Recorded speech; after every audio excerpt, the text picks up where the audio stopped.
My name is Betsy Cooper, and I'm the director of the Aspen Tech Policy Hub, and I'm thrilled to welcome you to the next webinar in our series. Democracy is the focus of what we'll be talking about today, and it's at the intersection of many difficult issues related to technology and society, not least our election system, how do we access and help vulnerable populations, and how do we think about giving people who currently don't have the opportunity to participate more opportunities to do so. So this is a really important moment to be talking about these issues, and I'm thrilled that we have not one, not two, but three amazing fellow products that we'll be releasing for you today. And that will be followed by a keynote speech by Justice Mariano Florentino Cuellar, which I'm extremely honored to introduce to you later. But first, some logistical announcements. If you're interested in asking a question of any of our panelists, please submit that in the Q&A box at the bottom of your screen. We'll be collecting questions throughout, and we'll make sure to leave plenty of time for those at the end. And then also check the chat function, because there we'll be posting live links to the Fellows projects as we release them, so you can take a look at what they've built in real time. So first, I'm very excited to introduce Matthew Volk and Elizabeth Allendorf. Matthew is a software engineer tackling misinformation and elections integrity, and Elizabeth is an AI engineer at Northrop Grumman, passionate about AI ethics. Their project is focused on combating election disinformation, really not timely topic here. We're very excited to release their project today. Over to you to tell us all about it, Matt and Elizabeth.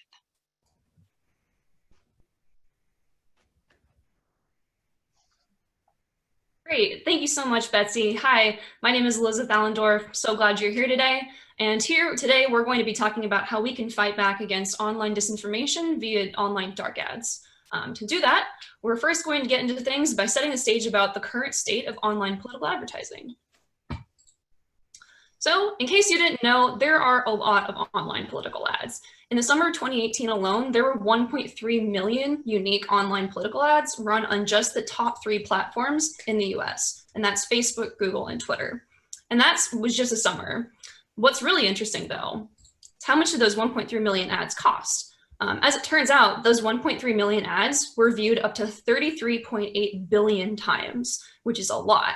And it only cost them a bargain $300 million. And if you do the math, that's about a little bit less than a penny per set of eyeballs, which is quite a good deal. And again, this was just in summer 2018. So what do we expect to happen for the 2020 election cycle? Well, the projected 2020 online political ad spending is $1.34 billion, which is quite a lot of pennies. And that's enough to reach each registered voter in the US around 1,000 times. And so when Matt and I saw that number, we thought, okay, well, how much did it cost? And who are buying all these ads? The problem is that it's really hard to tell who's buying all these ads. It turns out that recently over half of Facebook pages hid their backers against company policy, making attribution nearly impossible. And that means that given current gaps in online political advertising rules, it's hard to even know if you're being advertised to in the first place, let alone who paid for the ad. And we call ads like this that hide their backers dark ads. So what do we define a dark ad as? The definition that we use is that it's a piece of paid advertising content not explicitly labeled or reported as paid for. And we believe that you should have the right to know the answer to 3 questions about these ads. First, is it an ad? Secondly, who paid for the ad? And third, why is it being shown to me? And in this presentation, we're going to be talking about those 3 rights and some examples of why it's so important to have them. And that's the focus of our project, which is the Nightlight Project. And the goal of the Nightlight Project is to hold spreaders of online disinformation accountable. So now we're going to outline why we believe these 3 rights are so important with the help of a few real-life examples. And I'm going to hand it over to my partner, Matt. Thanks, Elizabeth. So let's get started with our first right, the right to know whether we're being advertised to in the first place. As an example, we'll use the dark advertising practice of misleading influencer endorsements. Here we have a post from the popular Instagram account, Kale Salad. I know it sounds dumb, but they have 4 million followers, so bear with me. The Bloomberg campaign sent them a message asking to post a meme on their page, and they even made a joke about paying the account $1 billion to do so. Kale Salad screenshotted this message and posted it. It attracted almost 90,000 likes from its young following. With this, the Bloomberg campaign was one of the first to successfully turn a political ad into a meme. And because it's just a meme, it's really easy to mistake it as a joke. But we can't forget that this was part of a carefully crafted advertising campaign. The Bloomberg campaign actually paid over 500 popular accounts just like this one to promote itself, and it reached an estimated 60 million Americans by doing so. This represents up to a third of the American electorate. But because these memes don't meet federal definitions of political advertising, it's exempt from all reporting and transparency laws. Without this reporting, you can be advertised to without even knowing it. We believe this is fundamentally wrong. On to our second question. We deserve to know who paid to advertise to us. As our example, we'll use the dark advertising practice of misleading direct messaging campaigns. Here, we have unsolicited text messages from the Biden and Trump campaigns. The messages on the right actively spread disinformation about Nancy Pelosi. We'll never know the full extent of people who received these messages or what they contained because they're not reported anywhere. Unfortunately, this is common practice too. In 2018, political campaigns purchased 94 million phone numbers without user consent. Again, this represents around 2/3 of the American electorate. They then used online platforms to micro-target over 350 million messages to users. Voters definitely deserve to know who got their information, if those people are who they claim to be in the first place, and what their motivations are. Without disclosure, though, advertisers can't be held legally accountable for the content they send out. Under current regulation, advertisers aren't required to explicitly disclose anything because these aren't treated as ads. The government can't hold them accountable because nothing gets reported. And our last right is to know why we're seeing what we're seeing. To illustrate it, we'll use the dark advertising practice of hyper-targeted ephemeral ads. These 3 advertisements were all run at the same time, but they're treated as one ad. The advertisers tweak small things on these ads to appeal to different demographics differently. It's easy to change just a couple of words or a background picture to make it more relevant to the reader, and maliciously to present different messages to different people. This technique was widely used by the Republican National Committee in 2016. In fact, they don't run ads with 3 variants like this one. They ran one with 175,000 different versions, but only reported one. This ad was run the night before the October 2016 presidential debate. The RNC routinely ran dark ads with 40 to 50,000 versions, but this practice isn't unique to them. It's common practice. Currently, advertisers don't need to report the vast majority of these because they're treated as one ad, so it's impossible to know who saw what and why. Without disclosure, advertisers can completely control the narrative. They can present different sides of the story to different people and get away with it. We believe you deserve to know what side of the story you're being presented based on information advertisers have on you, and we believe advertisers should be held accountable for this practice. So let's pause a second. That was a lot, and that was only 3 kinds of dark ads. You might be wondering, how is all of this even legal in the first place? Well, the Federal Election Commission, or FEC, is responsible for regulating political ads. In general, they do a great job. Unfortunately, though, they last updated their online political ad rules in, you guessed it, 2006. Obviously, the internet has changed a lot since then. For context, this is what Facebook looked like then. It was only 2 years old, and in fact, they didn't even hire their first intern until later that year. So, we wrote some policy proposals to help address some of these gaps. For each problem, we presented a regulatory solution. First, there's the question of marking political ads as ads. Remember the Bloomberg memes? To fix this, the FEC should require advertisers to provide disclaimers on all political ads. Think, my name is candidate X and I endorse this message, but now online too.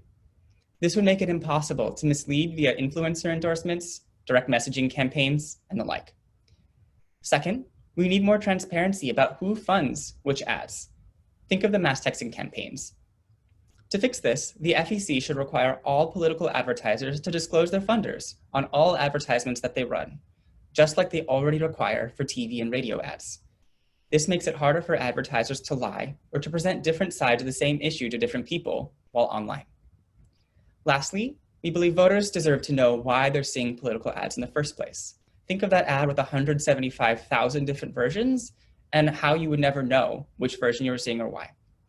To fix this, the FEC should encourage online advertisers to report targeting information on all ads that they run.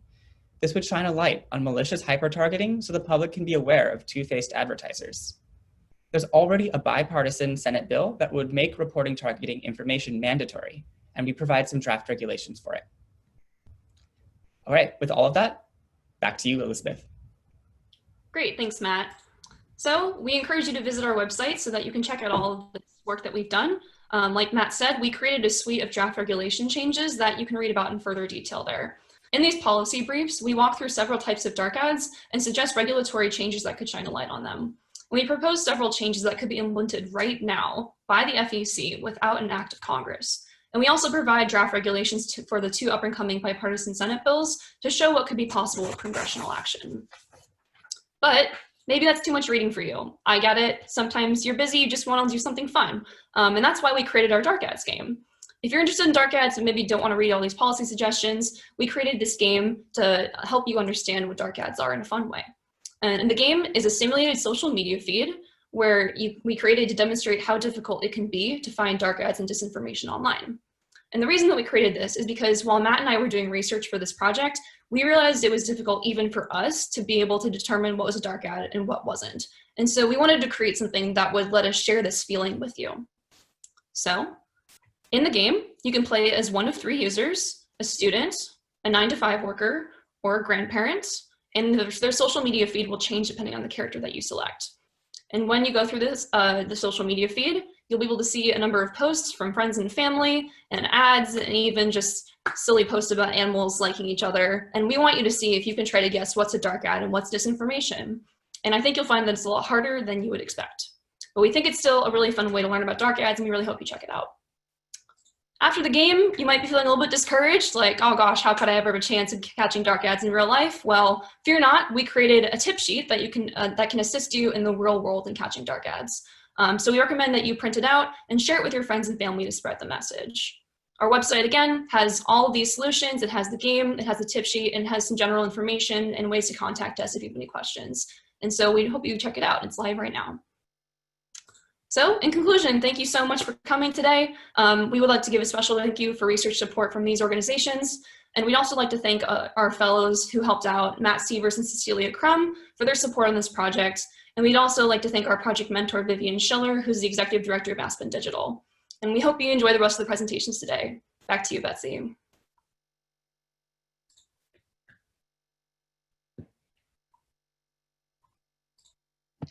Thanks so much, Elizabeth and Matt. I think if you were paying at all any attention, you've seen just how important and timely this topic is, just how practical the things our fellows built are, and they even managed to make it fun. But so I really encourage you to go to our website and take a look at their products, play the game, understand some of the issues with what we see online, and think about how to get engaged so that you can actually make a difference in changing the way that these dark ads are regulated. So I do want to remind you that if you have any questions for our fellows or for any of the panelists here, please put them in the Q&A box at the bottom of your screen, and we'll get to questions towards the end of this webinar. So switching gears a bit, I next want to introduce Jessica Cole. She's on the leadership team for the U.S. Digital Response, which is an organization matching pro bono tech support with governments in need of services in light of COVID-19. So governments, if you're listening right now, here's a great opportunity at U.S. Digital Response to get some help for some of the technology issues you may be facing. Jessica was formerly the head of innovation at the city of Walnut Creek, and she's really interested in automated advocates and how we can enable us to improve our legal systems using new technologies. So we're excited to release her products today. Over to you, Jessica, to tell us more. Thank you so much, Betsy. Hi, everyone. Thank you so much for joining us today. And thank you, Matt and Elizabeth both talked a little bit about the ways that technology can be used to obfuscate or obscure things on your behalf. I'm actually going to flip it a little bit today and talk about the ways that you should expect technology to work for you. But first, I'm going to do a little something that people don't often do on video, which is ask you for a moment to close your eyes. I'd like you to imagine being someone who is a tenant and wakes up tomorrow to a message from your landlord that tells you that you only have a few weeks before you're being evicted. What would you do in this circumstance? Okay, open your eyes.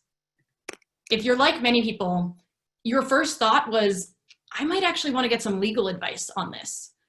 And maybe I actually have a right to, because if I'm going to go to court, we might have a right to be state-sponsored, represented by someone. Unfortunately, that right to be represented by someone that might be state-sponsored only applies to criminal courts. So if instead you want legal representation in a civil court, which in this case actually applies to many of the most critical services you might want to have access to, like avoiding eviction, determining custody, or appealing benefit access, you are not going to necessarily be able to access it without paying. That means that more than 80% of people who are low income cannot actually afford accessible, affordable legal help in the United States today. Unless you think this can be solved with pro bono, which is a wonderful element of our legal system, even today, the Legal Services Corporation estimates that for every one person that's helped by one of the organizations they fund for legal aid, another person gets turned away due to lack of resources. Now, this, as a technologist, is a perfect moment to say, how can we use technology to actually more highly leverage the humans, the lawyers who are in the system, by taking away some of the administrative tasks that otherwise would fall on people who are seeking legal advice or seeking to provide that legal advice? And to give you a little bit of background on why I care about this, so my background is as a civic technologist. Through the years, I've worked on startups in the civic space. I've worked as a fellow at the nonprofit Code for America, and I've also worked in government for several years, trying to figure out how to innovate from within.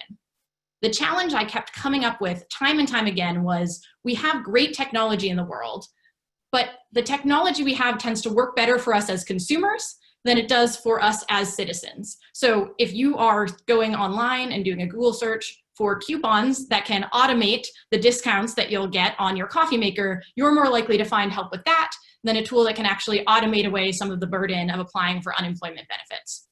So let's zoom back into the civil legal space, which is the kind of motivating question for this project. How should we be providing, as policymakers, more opportunities for technology to help close this civil access to justice gap? And this is not an easy problem. It's a problem space that many people have been playing in for a long time. And 3 of the challenges are articulated here. The first core challenge in trying to approach this work is regulatory. So in many, many states, the states actually use rules that descend from the American Bar Association that define who and what can be involved in giving legal advice. At this time, in most states, this is limited to actual lawyers who have passed the bar, are the ones who can give legal advice and who can actually own a law practice. The challenge here is that not only does that mean that technology tools cannot be used to provide legal advice, even when we have a huge gap in the market, they also are scared to enter the market to begin with, because if there's even a chance that they could be held to account for providing some form of legal advice, they don't want to take that risk. The second challenge that we see is a market one. So think about it as an entrepreneur, even if you're an entrepreneur for good, building a nonprofit tool. If you're thinking about the legal market, not only is it a little bit intimidating to enter, but it differs a ton based on where you're located. So there are some federal laws that expand across the entire country, but there are also distinct sets of state laws and even county level laws and local level laws that you need to take into account anytime that you're building a tool. This means you need to build something fairly custom instead of something that you could see scaling. Finally, there's what I call a fiduciary challenge, and this is what some might call a sniff test. So when you think of technology and new tools coming into the market, a lot of people in the field have nerves around the idea of whether or not those tools are representing you accurately and fairly and with your best interest in mind. So when you turn to a fiduciary in another field, for example, you trust them to represent you with your best interest at the heart and not theirs. So the kind of core challenge when it comes to introducing new technology into the legal space is, how do we gain the benefits of having a fiduciary type organization while, frankly, building a technology tool that can scale across the entire market? So as I mentioned, a lot of people have been doing work in this space. This presentation and the work at Aspen has been built on top of an enormous field around access to justice. The specific area that we focused on as part of our team was figuring out how we can help the legal field define a category of the types of tools they would like to see, the ones that would be helpful, would not violate rules, and would also be able to openly show that they have the citizens' best interests at heart. So the first solution that we came up with was to name and define a new category of tools for people to engage with. And we call those tools automated advocates. Let me break this down. So an automated advocate is a tool that both automates and advocates. On the automation side, it uses automation to actually make what would otherwise be a manual process much quicker and easier. That could be as simple for someone as they fill out and answer questions in an interactive chat, and it automatically goes and fills out all of the many PDFs that they would otherwise have to fill by hand in the form fields. Then, after it helps relieve some of the administrative burden on that side, it advocates for users at scale. And what I mean by this is that a technology tool can actually observe and make legible what the user experience is one by one at a higher level of scale than otherwise might be able to be done. They can say, hey, we filled out forms and assisted 5,000 people in trying to appeal their benefits, and 80% of them got stuck at this one step. Maybe as a system, we should relook at the way we phrase that step or the requirements we have there, because if we want someone to be able to complete the process, we are seeing that the data doesn't support them being able to do that right now. So that's the idea of an automated advocate. And as part of this project, we actually identified case studies of automated advocate style tools that already exist in the market today. So one that those who know the legal field might be familiar with is a tool called Upsolve. Upsolve is a nonprofit. They actually help people file for personal bankruptcy, and traditionally filing for personal bankruptcy costs people thousands of dollars, which you might imagine they don't have in the moment they're going to file for personal bankruptcy. Upsolve coaches them through that process, using technology. It automatically completes some of the steps for them, and then it actually kicks them to a lawyer for any legal oversight and guidance they might need in order to take the next step. They have helped to clear more than $50 million of personal debt and counting. And as part of that, they also do regular reports back to the system on how they're doing and on things that bankruptcy courts can in general do to make this process easier for others. You can go to our project and see some other case studies that we've identified from across the civic tech and legal tech field. The other thing that we did as part of this project was actually identify 9 core design principles for what makes something an automated advocate. So what are the 9 ways that if you're a builder, you want to follow the rules so that if you follow these principles, you are likely to build something that acts in the public interest. On the flip side, we also included questions for regulators to be able to ask of people who are applying to use automated advocate style tools to show that they are in fact good actors and ethical actors in the space. The second solution we focused on was getting technologists to recognize that they should be supporting regulatory sandbox style experimentation that's happening in courts today. So right now, a series of states have realized that if they leave things at the status quo, as we mentioned, there simply will not be enough lawyers to provide the level of legal help that's needed in the civil legal system. This is a crisis. And so several states have either launched or are contemplating launching what they call a regulatory sandbox.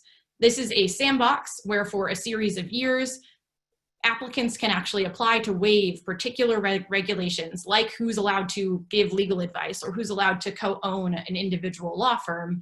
And as part of that, they can then operate in the clear while conversing with regulators about what's working and what's not. And at the end of that time, only then do regulators think about what could or should we open up in the future. So through this project, we actually drafted memos to regulatory sandbox teams who are considering this in both California and in Utah. Finally, this is a challenge where we equally want to get the regulations right, and it's a double-sided marketplace. We want people to want to participate in building automated advocates. So we drafted sample requests for startups, pulling a page out of the Silicon Valley textbook around actually soliciting the types of startups we might want to see. We drafted a template that can be used by any state to create a request for startups for their local area. And we specifically talked about what states should be providing for these startups, like potentially asking them what individual laws they should make machine readable for them to scale, so that it's a two-way dialogue and more startups want to participate in the process. Finally, I just want to acknowledge, again, this was built on top of an immense amount of conversations, and it was also built in partnership with Raylene and Nidhi, who are my Aspen Fellow co-contributors to this project, and that this work has never been so important. With COVID-19, we are seeing a record number of cases in the civil legal field. And we're going to see, just like technology policy builds one on top of the other, we're going to see the records of what happens today for a long period of time in ways that will monumentally impact people's lives. So I encourage you to go to automatedadvocates.org to check out the project and to think about the ways that we should be making technology work for us. Thank you, and I'll go back to you, Betsy.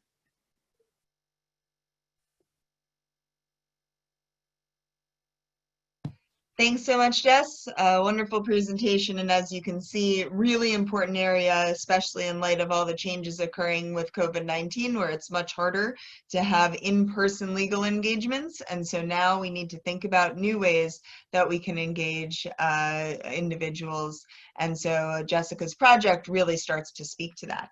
Again, I'll remind you that if you have any questions for Jessica or any of our other fellows, you can use the Q&A box, and you can check out her project, which is now live, by following the link in our chat window below. So please have a look and start learning more about automated advocates.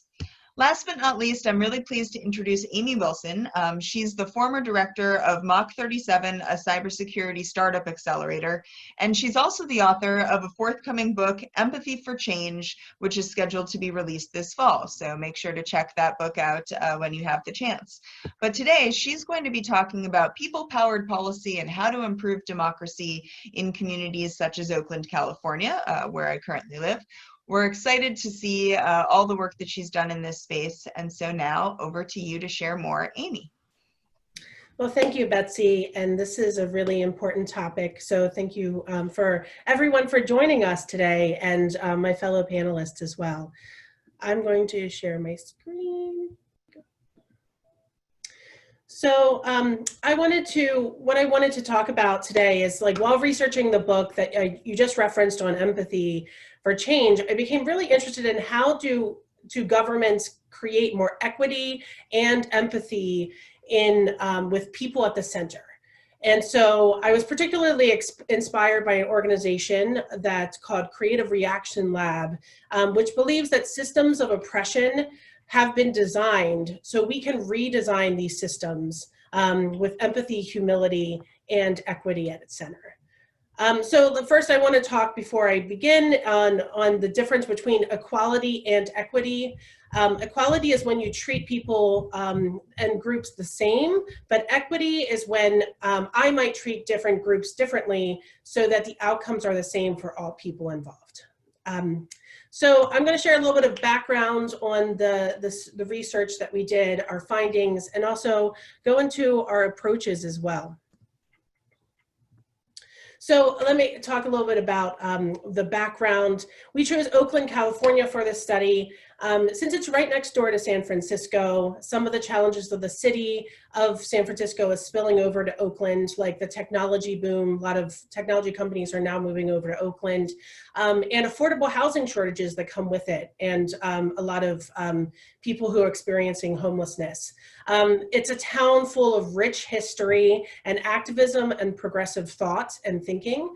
And also my co-collaborator, Mariah Lichtenstern, is native to the city and has deep roots in it as well. And so we really thought that, you know, we can bring our plans to bear to work in this challenge in this city. But we've also found some troubling trends as well. So here's a graph of Oakland around 2007, in the last economic downturn.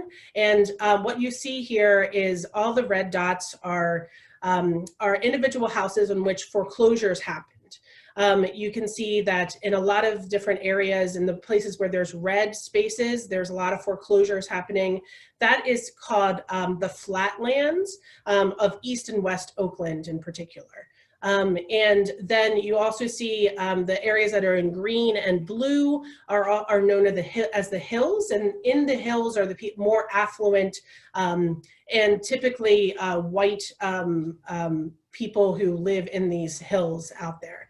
But what's interesting is that the city of Oakland did equity indicators and rated themselves with the idea of equity behind it a 33.5 out of 100, which is not too great. And so there's a lot of room to grow. But these areas, especially that are in the red area, it really shows the effects of redlining in the city, which is a sense of practices that have been used to segregate different neighborhoods of white and black and brown neighborhoods as well. So there's like in these areas, independent study saw that these areas experienced 28% poverty, high unemployment, low level of bachelor's degrees, and a low medium income.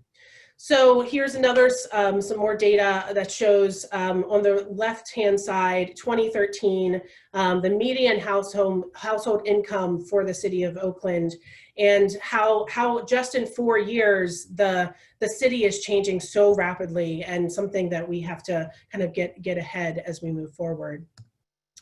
In a study that independent group out of Oakland started doing the research, and they found that the residents in the Flatlands believe that these are the most cited items that they're concerned with, you know, housing, public safety, neighborhood services, and then we.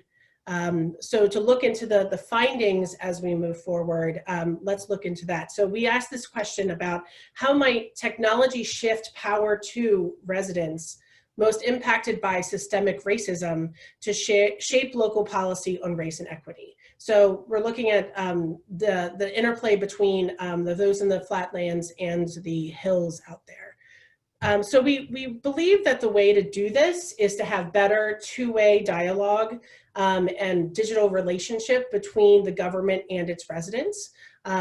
Because when we did our research, we found a disconnect between the most underserved communities and the policies in City Hall. We spoke to nearly 50 people from all across Oakland, and these are some of the quotes that we had in our research. It's especially hard to find council members to get on the city council agenda, and it's really hard for people to participate in local democracy for various reasons, and here's a few in here.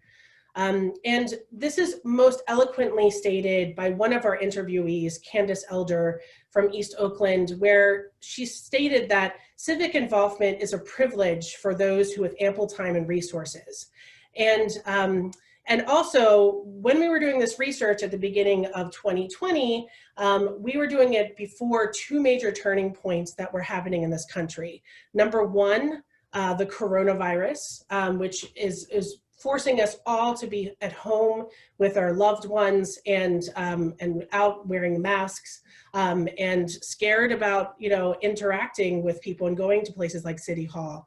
And then also we talk about the civil unrest and the peaceful protests that are happening in cities all around the country and even the world. And that makes these two occurrences make it even more challenging and important and necessary to enhance digital engagement with residents to make sure the policies work for all residents and not just a few. So to tell you a little bit about the strategy and our approach as we go forward, we really, at the end of the day, want to create policy that is most equitable for all people within a local jurisdiction. So we think about it in one side, we see as a key strategy is helping the city of Oakland prepare and understand what residents need in the first place. So, you know, like the research I've been doing here and elsewhere, we're trying to have more equity and empathy-centered mindset. We're also helping to prepare the workforce and council for this digital future. And many organizations, you know, my experience working in civic tech as well at the White House as an entrepreneur in residence, I have a wealth of knowledge that like I want to bring to bear in this experience. And then also a key action is having a website and online digital platform where you can have that two-way communication, where you can hear the stories from people. And it's not just collecting hard data, but having the other data that really helps you understand how to shape policy that meets different needs of the people out there. So setting priority areas and then helping to prototype and co-create with the community is really important here. So in order to do that, we put together a number of documents, you know, outputs. We have a backgrounder on how might a city like Oakland or any local government focus on digital services and with equity at the heart of it. A really great step-by-step guide that's already being used by a number of people that I've come across. They're like, oh, how might I do virtual participation? And even like looking at a very specific area and like how might I create this virtual participation in a moment in time in the one Zoom call. And one of the things that I think is really galvanizing this whole experience is this policy brief where we actually lay out a 3-part plan on how might you take a local government and make sure equity is at the center, and build it out and really meet the needs of different people out there. And then we have the infographics, which I'm going to go into a little bit more detail in the next few slides about infographics. Form updates on for the City of Oakland, and also I will show you the website. So here's a couple infographics. It's hard to see them right here, but I'd be happy for you to take a look at them in the next in the link that has been put into the chat window. On the left-hand side, you see that it takes we counted and it takes 17 steps to do to put an agenda item on the council. On the city council in the City of Oakland, and that involves a lot of back and forth. And so what we did on the right-hand side was to rethink how that process might be done with automation, but also how might we make those steps a lot shorter for people. So these are the infographics and the steps along the way. We also have a website where we are showing, but there is an add an agenda form that's attached to those infographics, and we really streamlined that, put it online so that you can have an example of like this can be a lot more automated than just having to put it on your computer, print it out, and then emailing it to somebody. And also, as we did our research, we found out that information request is really important as well. And so here is what People Powered Policy, our website, example is. We've got topic and theme, a place where we can have people understand the needs of different people. This is what you're seeing here is our community view. This is where they can understand and engage, so people can post a thought, a question, a story, or take a poll, and then see right there what is out there for their consumption. So you can see a community feed. You can see what people are saying on social media and the other information that's here. And this is the dashboard for the city. So they can see on their end, what is social media saying? What are the polls saying? What is the sentiment analysis coming back, and get real-time resident thoughts? We also have the community portal engagement, so you can see what stories, thoughts, and questions are coming out. And also really importantly, the organizations, what are the reports that are coming from advocacy organizations out there as well. So to wrap this all together, we actually created a number of advocacy outputs as well, created an op-ed that we're going to be publishing soon in a local newspaper. We also have an operational plan on actually if we were to create this site, what is that plan from soup to nuts on how might we do this and do it on at a low cost, so that we can engage the community and do it because of all the budget shortfalls that we know are coming with coronavirus. So I want to give some quick thanks to my co-conspirator, Mariah Lichtenstern. And then also we have Mylene Garcia, who is our wonderful mentor. She's the former leader of digital engagement in Oakland, but also now is the director of digital engagement in the city of San Francisco. And so what I wanted to do to say after this project and our current state of affairs in this country is that there's quite a few things that we need to face. And local governments are great testing beds for innovation and change. So I've always been inspired by this James Baldwin quote, and I thought it was very fitting to end with this, that we really have to face these changes as we go forward, because it's imperative for all of us to have a better world. So thank you.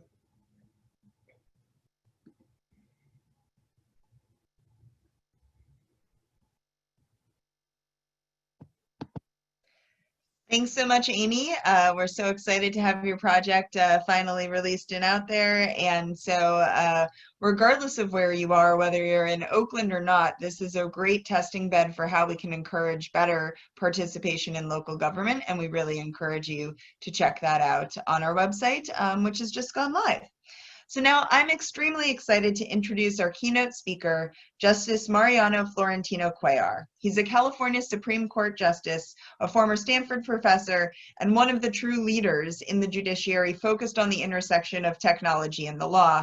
If you have had any interaction with the judiciary, there are many who are not so familiar with technology, and so we're extremely excited to have one of the leaders in this space speak to us today.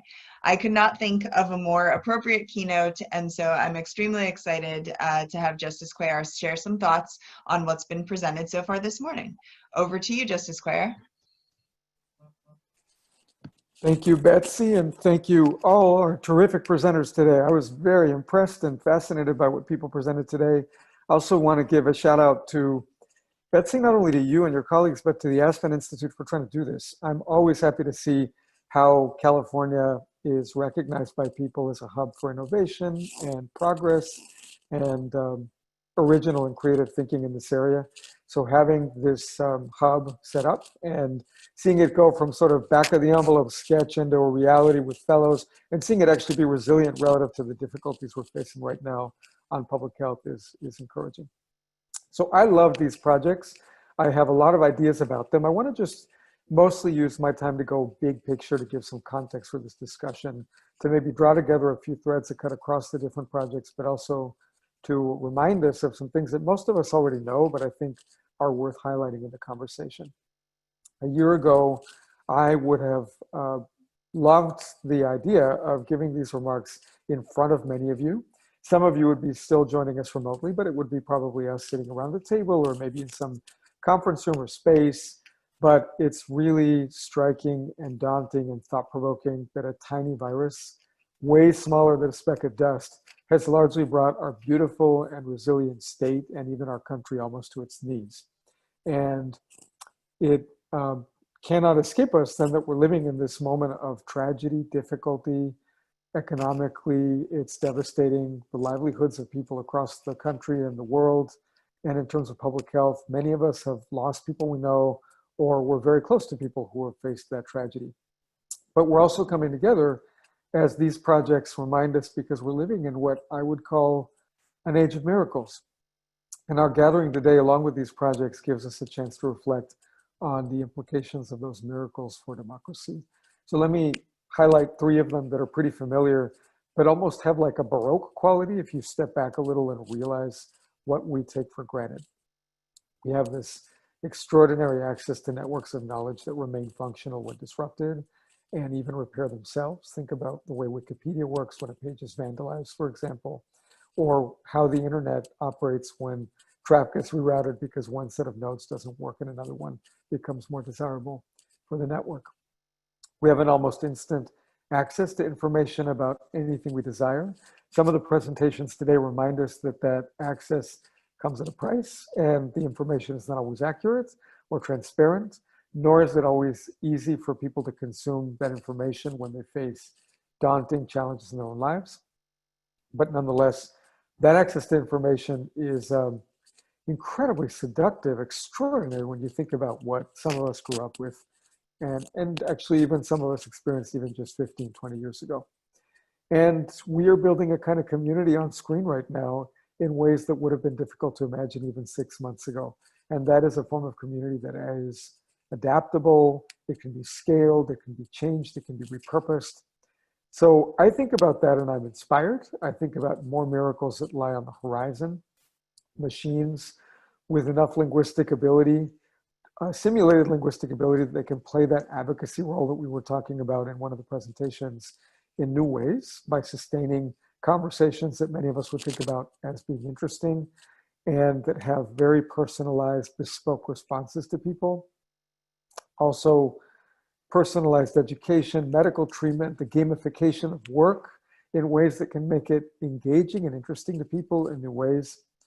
But I also think about how these projects are identifying real difficulties that we have in making the most of those promises that this technology offers.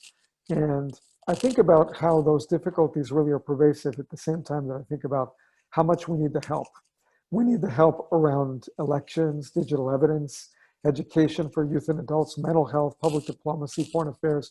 These are all domains that are defined by a lack of even distribution of expertise or wealth or ease of access to services. And I see these projects as really trying to close that gap. So one thing I'd like us to do as we talk about these projects and think about their implications in our lives is to think in budget, organizational, and legal terms. To ask ourselves, what would it take to scale up these projects in a world that is imperfect, flawed, complicated, where agency problems, and I don't just mean problems with bureaucracy, but problems involving the level of trust we might have in a particular app or software system to actually reflect our desires or our interests are pretty pervasive, and where political economy problems are pervasive too, where things that we think should happen, like the FEC changing certain approaches it takes to regulating elections, become extremely difficult to do because we live in a world that's kind of imperfect, flawed, and frustrating. So, so I would say that that conversation would be helpful just to close then by taking into account a couple of themes that I think really apply to every one of the projects that we have heard about today. The first is that technology, that we should continue to recognize that technology can enhance civic life, but also putting it at risk at the same time. And that we're on the verge of much more complicated, difficult problems involving deepfakes, the explosion of carefully targeted, artificially generated content that is going to make these ads, as we were hearing in politics, not only have 175,000 possible permutations, but millions, if not billions. We are living in a world that sometimes teeters between what I would call a first best world, where there are very few practical or political constraints, and a third best world where we're pervasively facing problems in civic engagement, inequality that carries over to these uses of technology. Just to give you an example, access to justice in a first best world might be very people-based. We would expect attorneys to be easily available for people who need them. That's so definitively not the world we live in. And in a third best world, we're probably going to have to depend on very imperfect technologies, even ones that are more promising than the ones that were showcased today, but ones that might not be as good as the thoughtful, bespoke, articulate, experienced lawyer that would be ideal. Another example is how lowering the cost of civic engagement, as we've heard about today, might be helpful for people who are facing pervasive barriers to this because of having multiple jobs, childcare problems, lack of access to technology. But in the world that we live in, it's quite likely that lowering barriers to engagement will also further facilitate involvement by people who are wealthier, more educated, living in better neighborhoods. So I urge us to think about scenario-based planning to try to figure out how to be explicit about whether we're designing solutions for that third best world or for something of a more perfect world. Last but certainly not least, what seems like a very desirable equilibrium is one where we have the civic benefits of an internet that is almost liquefying, that is becoming more adaptable, more scalable, more sort of crawling with autonomous or semi-autonomous agents, cheaper computing power, and so on. And all that flexibility and scalability to design educational solutions or to figure out how to engage people or to protect us from misleading ads and not have to face the darker, more difficult consequences of that liquefying of the internet. But obviously, the reality we're much more likely to be navigating is a long, continuing, and never entirely finished struggle to align those benefits with the desires and the goals that we have, the ambition we have for society, without having to experience the risks of misuse and the various ways that these technological changes are going to create more risks and unexpected developments, or maybe even expected but undesirable developments that we just as soon like to avoid. It's not unlike what's in store for us, I suspect, when we try to retain the benefits of enormous mobility across borders, across continental divides, and global supply chains and travel networks while keeping at bay the public health and geopolitical risks that are now all too familiar. But as I think about that challenge against the backdrop of these projects, I find that a challenge that is inspiring and worthy of all of us who are gathering today. So with that, back to you, Betsy. Thank you so much, Justice Square. I think it's incredibly important to think about the context that we're in right now and how it relates to these projects. It feels like there's a lot to be done, and so I hope that we've brought some beginnings of practical solutions, but if the audience leaves with anything today, I hope it's that there's plenty more to do, so come help us do that. We'd like to bring all the panelists up so that we can answer a handful of your questions. Of course, with 3 projects today, we're only going to be able to do so much. But so first I want to go to Elizabeth and Matt. How have you thought about the definition for political ads, and how does it include sort of the different aspects of internet virality? So would your regulations apply to a meme that organically becomes viral but also happens to help a candidate? So over to you. Sure, I can start. Well, thank you for the question. Yeah, that's a great one. So there actually are different variants of ads that the Federal Election Commission already regulates. Some of them are paid and some of them are unpaid. This is, if I remember correctly, a public communication and an electioneering communication. So our draft regulation does actually touch on that as well. If something is viewed too many times, it triggers this electioneering communication definition that doesn't require any payment. So absolutely, I think they should be regulated. Elizabeth, feel free to add anything. Yeah, I mean, I would agree with that. I think the biggest thing that we want to get across is that there's lots of very specific regulations for anything that's basically not online. I think one of the definitions, I don't remember if it was public communication or election communication, but it's basically anything that has been paid for that has been put on someone's website, which is very vague, because if I didn't pay to put a meme on a website, but it's still advertising for me, does that benefit me? Yeah, so it's complicated, but that's kind of what we're hoping to accomplish, is to make it more specific and tailored to the modern era. Fantastic, thanks so much. So next I'd like to turn to Jessica. So your project discusses automated advocates in the legal context, but what other uses have you thought of for automated advocates that you could be excited about? And how do you imagine your project leading to those uses coming to fruition?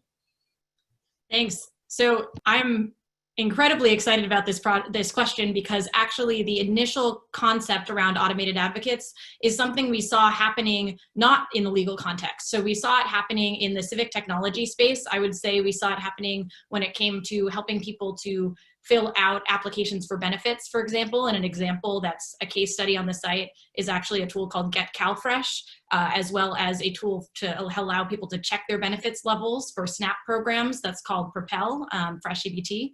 And so you could see it in that category. You could also see it, I talked about using it for us as citizens, but it can work for us as consumers. And there are tools out there that actually will do things like flag when you see individual parts of a contract, when you check the terms and services on a given website, and actually go and file for all of the access to your data and changes in the terms to make it more pro-consumer, and then aggregate up that information to report it back out to encourage companies to have better practices when it comes to privacy and security. So those are some examples of areas that you could see it spread. I definitely believe as a field, it's broadly applicable beyond just the legal space. Fantastic, thanks so much. So the next question goes to Amy. In your presentation, you talked about expanding people-powered policy beyond the city of Oakland. How do you imagine that happening, and what makes you think that these sorts of characteristics can expand to new cities? Well, I think in the city of Oakland in particular, they have an Office of Race and Equity that they're kind of leading with. And I think they've been a great partner with this. So I think we all have to realize, I think in lots of agents or local organizations and governments across the country are asking the similar questions, is how do we make a more equitable city?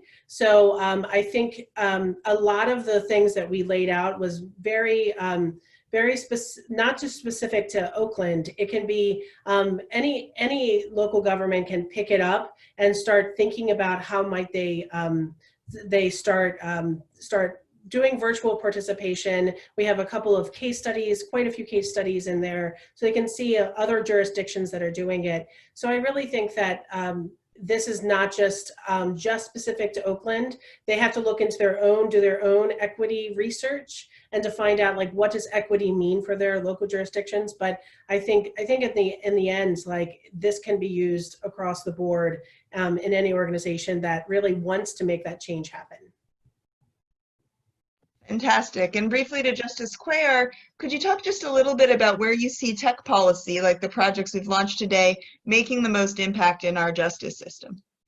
I think the reality of our justice system is it's sort of got the promise of being inclusive and providing court access to everybody. But the reality, particularly on the civil side, as Jessica knows, is we have a long ways to go. We have millions of cases just in California's courts and so many vast numbers of pro se litigants. And we're not just talking about people contesting parking violations, although that is obviously to some people more important than you might think.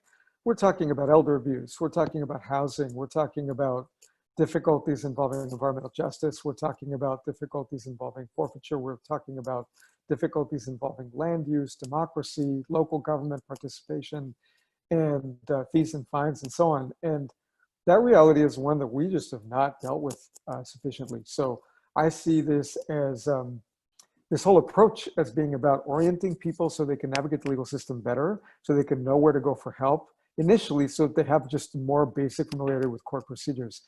But medium to long term, we have all these areas of life, medicine, law, education, that depend on bespoke expert knowledge, and the promise of trying to democratize access to that knowledge, making it more universally available, is incredibly exciting, even if it's also daunting and difficult.